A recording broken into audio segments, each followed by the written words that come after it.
Good evening and welcome to Tucker Carlson tonight. Leaders on both sides of the aisle in Congress, in the media, in our intelligence services, in virtually every overfunded think tank in Washington, have suddenly aligned tonight on a single point of agreement. America must go to war in Syria immediately. Bashar al-Assad cannot continue to lead that country. He must be overthrown. Assad is an evil man, they tell us. His latest crime is a chlorine gas attack carried out over the weekend by his forces against a rebel-held suburb of Damascus. Assad's poison gas suffocated children. Pictures of the aftermath of that are all over the internet, and they are horrifying. Assad is a monster. That's the official story. Almost everyone in power claims to believe it. The push to war in Syria, by the way, has united politicians from both sides. Lindsey Graham and Howard Dean typically agree on very little. Not much at all. But today they are both calling for war in Syria. Graham is demanding massive attacks on the Syrian military. Dean is going even further than that. On Twitter, he called the president, quote, a wimp for merely sending thousands of troops and launching tons of bombs at Syria. That's not enough for Howard Dean, who, as you may remember, once ran for president as the peace candidate. Tonight, he wants total war in Syria. Television pundits, of course, strongly agree. This morning, the foreign policy team over on MSNBC explained that it's far more important for American troops to fight in Syria than it is to secure our own border here in America. Watch. There's no question that now, all these years later, it is Donald Trump's challenge. He has to take action. He's spoken to Macron. What he ought to do is a coordinated action. There has to be a comprehensive response. As Trump leaves to fight his imaginary border war, he's leaving the real war where we could make a difference, and said he's turning it over to Assad and to Iran and to ISIS. This is something that Barack Obama wouldn't even do if confronted with these set of facts. Trump has to take action in Syria. Everyone nods sagely. That ought to make you nervous. Universal bipartisan agreement on anything is usually the first sign that something deeply unwise is about to happen, if only because there is nobody left to ask skeptical questions. And we should be skeptical of this, starting with the poison gas attack itself. All the geniuses tell us that Assad killed those children. But do they really know that? Of course they don't really know that. They're making it up. They have no real idea what happened.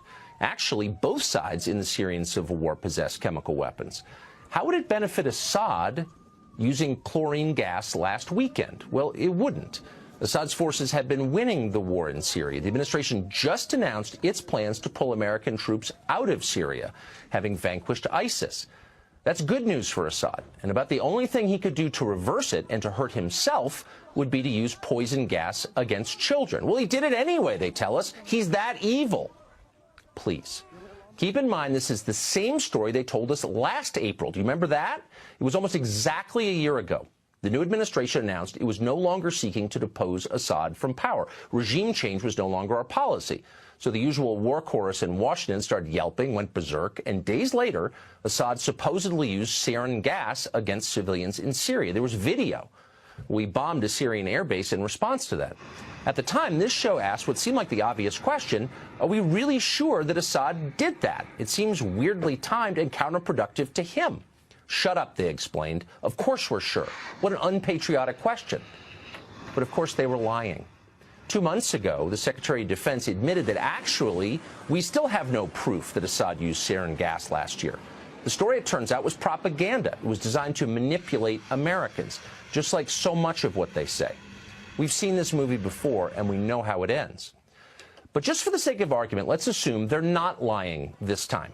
Let's assume Assad did just use chlorine gas against kids. He's perfectly capable of that, by the way, not defending his moral character. Let's say he did do it. Would that be worth starting a new war over?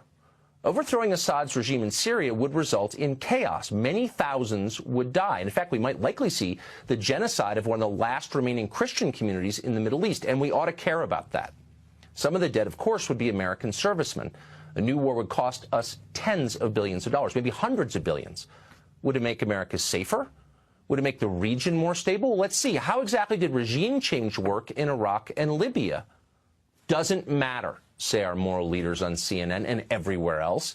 Atrocities like this cannot be tolerated. Okay, but let's be real. We do tolerate atrocities like this all the time. For example, there's a devastating famine killing children in Yemen right now. The Saudis are causing that famine. Should we drop tomahawks on Riyadh in response?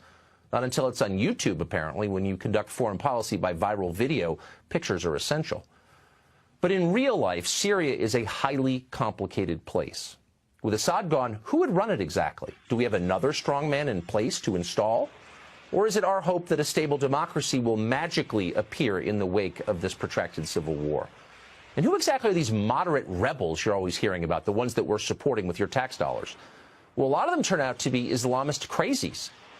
For example, the city where the chemical attack just occurred is mostly controlled by the Army of Islam. It's a radical group that has called for establishing an Islamic state under Sharia law in Syria. That group's founder called for exterminating all Shia Muslims and Alawites from the country. But we're supposed to wage a new war on this group's behalf. Why is that exactly? Back in 2013, when the Syrian civil war was still in its early days, one onlooker weighed in on Twitter. Here's part of what he wrote, quote, "We should stay the hell out of Syria. The rebels are just as bad as the current regime. What will we get for our lives and billions of dollars? Zero."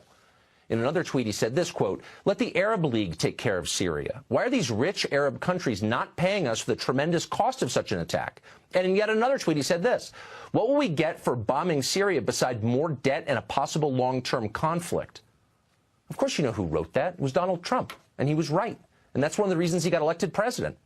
And now the same people who brought you a dying American middle class, undefended American borders, and endless pointless wars in countries you could not find on a map are telling the president he's got to depose Assad for reasons that are both unclear and demonstrably dishonest. And by the way, it may happen. But before it does, Congress ought to consider a brand new constitutional amendment. Let's call it the Lindsey Graham Amendment. And here's what it would say. Congress shall topple no government until it finishes rebuilding the last government it toppled. And furthermore, talk show generals shall be required to personally visit the battlefield of every war they advocate for. End of amendment. That would have an immediate and positive effect. Let's hope it passes.